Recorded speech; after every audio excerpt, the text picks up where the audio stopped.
Hi, Andy XL back with another NFXL podcast and into the second half of my look at all 32 NFL franchises in a state of the franchise address. And into the second half, we start with the Detroit Lions. So the Lions are another team that came into the last season with aspirations to win it all, but in the end even fell short of making the postseason. So what do they need to do to ensure that they do not suffer such an early end to their 2026 campaign? And in another highly competitive division, they might well need to improve for sure if they are to challenge to regain the NFC North title. And they're going to have to do so without a lot of cap space unless they find some way to reorganize current salaries, the big salaries on their roster. And also, they don't have, I think it's a third round draft pick. Yeah, they've just got first, second, and fourth. They did have two originally in the third, but they've not got either of them now. So it's first, second, and fourth in terms of the early draft picks for the Lions.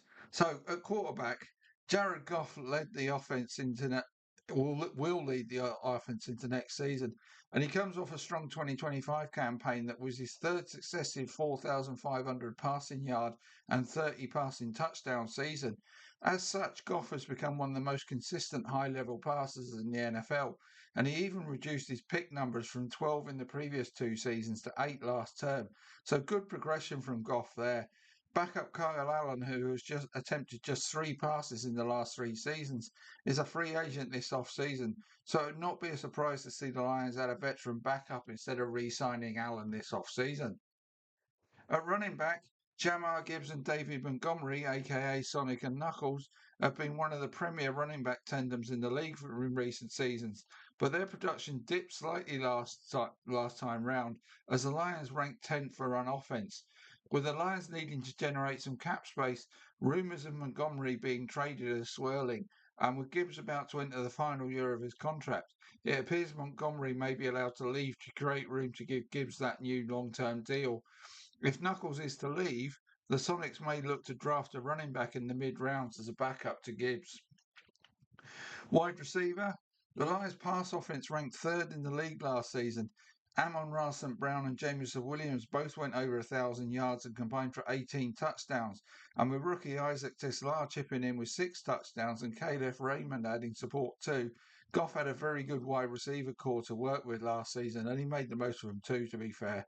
Raymond, who was employed as a kick returner, is a free agent, but I would expect him to be re-signed, especially because they need that kick returner ability from him, which would mean the Lions have no need at wide receiver this off-season.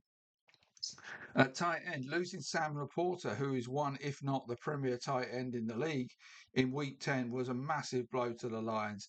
He would have gone close to a 1,000-yard season without getting hurt. With him back and Brock Wright to back him up, the Lions are unlikely to make any move at tight end this season either. So pretty stable on the offense. Just the Montgomery question there in terms of the skill positions, so-called.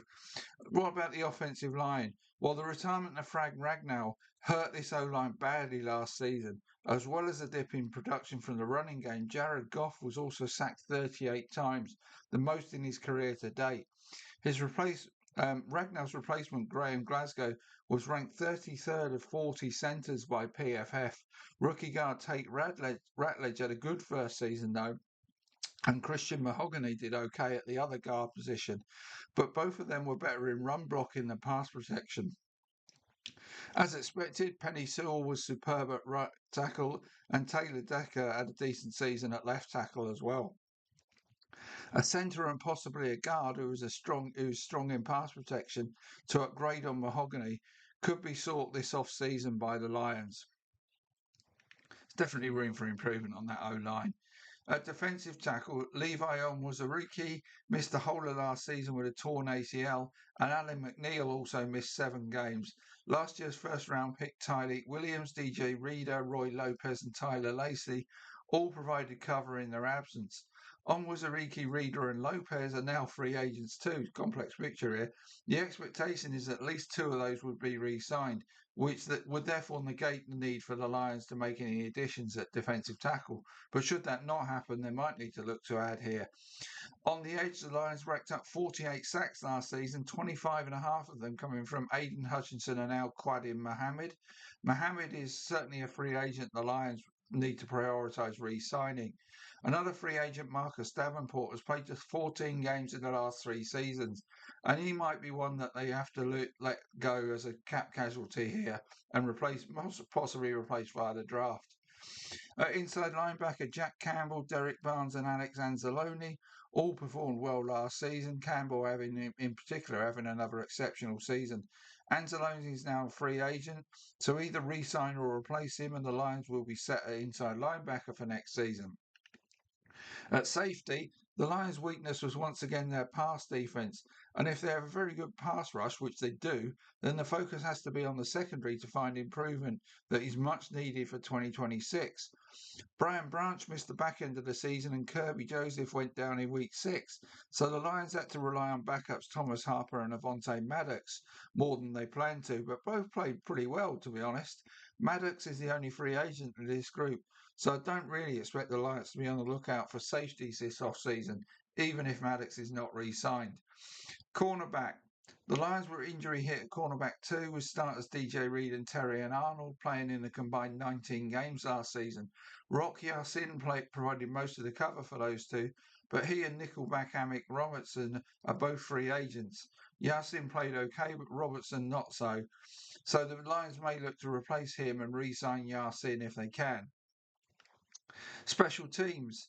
Jake Bates had a pretty poor season as kicker, missing 7 of 20 field goals beyond 40 yards and 2 extra points. As an exclusive rights free agent, the Lions may well be on the lookout for a better option in 2026.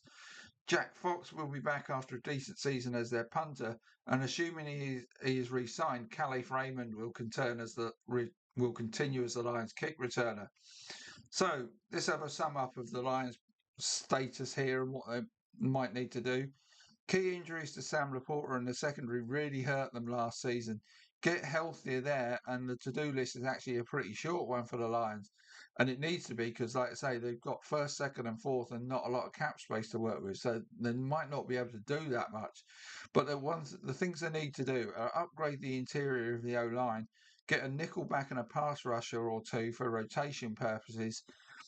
Get Jahmyr Gibbs signed up on a long-term deal if they can. If Montgomery leaves, they obviously need to replace him. They need to re-sign or replace Alex Anzalone at inside linebacker. And the other thing to look at is the kicking position, where there's possibly room for an upgrade there. But like I say, with little cap space likely to be available to the Lions and no third-round draft pick as it stands, using those mid first and second round picks on either the interior O-line or a nickelback would seem to be the priorities for the Lions, maybe an edge rusher. Do that and sort out a backup running back and inside linebacker, another interior offensive lineman and a kicker later in the draft, and the Lions will just need to stay healthier next term to be back as a serious contender in 2026. This might be a big season for their head coach, Dan Campbell, because, he's come close a number of times, and as Buffalo demonstrate, you get a certain number of cracks at this, and then people start to think you can't get us across the line. So it's a big season for the Lions next season. So that's them wrapped up. I mean, in that NFC North, I mean, the Bears shocked everybody last season, surprised everybody, I should say. The Packers, pretty reliable that they're going to be a solid team, if not better than that next season. The Vikings are going to have to, their season's going to pivot an awful lot on what they get from the quarterback position, but I'll cover in them next. So look for that one coming up soon. Take care for now. Bye.